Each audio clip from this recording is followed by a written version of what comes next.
আমরা তখন এই ক্ষমতার দ্বার প্রান্ত থেকে আমরা আবার ইসলামের পক্ষে, শরিয়ার পক্ষে, মানবতার পক্ষে, দেশের পক্ষে আমরা ভিন্ন হয়ে আমরা বাক্স দিয়েছিলাম।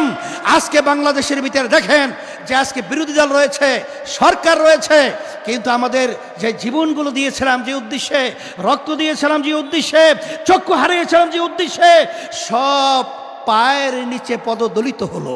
বারবার এই ইসলামকে বিতর্কিত করার জন্যে, আমাদেরকে ভয় দেখাবার জন্যে, এই সুন্দর নীতি আদর্শকে বিতর্ক করার জন্যে বারবার আমাদের দেশের ভিতরে বিভিন্ন পরিকল্পনা নিয়ে কাজ করা হচ্ছে। না, ইসলাম এমন এক নীতি আদর্শ, যেই নীতি আদর্শের মাধ্যমে একটা পিঁপড়ার পর্যন্ত তার স্বাধীনতার নিশ্চয়তার গ্যারান্টি রয়েছে।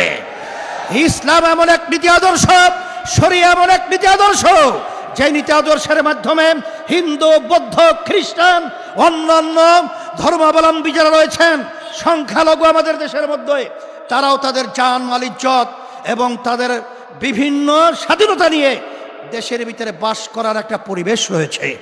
এই জন্য আসেন আমরা এই 5ই আগস্ট গণ অভ্যুত্থানের পরে যে আমাদের সম্ভাবনাময় একটা পরিবেশ তৈরি হয়েছিল, এই যে সমঝোতা করেছিলাম তার নায়ক আমরাই ছিলাম। কিন্তু দেখা যায় যে কিছু স্বার্থান্বেষী মহল, কিছু লোভীরা যখন দেখলো পরিবেশ তৈরি হয়েছে, তখন তারা ক্ষমতার লোভকে অগ্রাধিকার দিয়ে দেশকে, মানুষকে তারা পাত্তা না দিয়ে বিদেশিদের সেই আবার গোলামের জিঞ্জিরের মধ্যে আবদ্ধ হওয়ার জন্যে যখন তারা সিদ্ধান্ত গ্রহণ করেছিল, তখন ইসলামী আন্দোলন বাংলাদেশ, আমরা দেশ, ইসলাম এবং মানবতা রক্ষার জন্যে আমরা তখন এই ক্ষমতার দ্বার প্রান্ত থেকে আমরা আবার ইসলামের পক্ষে, শরিয়ার পক্ষে, মানবতার পক্ষে, দেশের পক্ষে আমরা ভিন্ন হয়ে আমরা বাক্স দিয়েছিলাম। আজকে বাংলাদেশের ভিতরে দেখেন যে আজকে বিরোধী দল রয়েছে, সরকার রয়েছে, কিন্তু আমাদের যে জীবনগুলো দিয়েছিলাম যে উদ্দেশ্যে, রক্ত দিয়েছিলাম যে উদ্দেশ্যে, চক্ষু হারিয়েছিলাম যে উদ্দেশ্যে, সব পায়ের নিচে পদদলিত হলো। এই জন্য আসেন আমি সর্বশ্রেণী, সর্বমহলের আমার সাংবাদিক বন্ধু সহ, প্রশাসন বন্ধু সহ সকলকে আমি উদাত্ত আহ্বান জানাবো।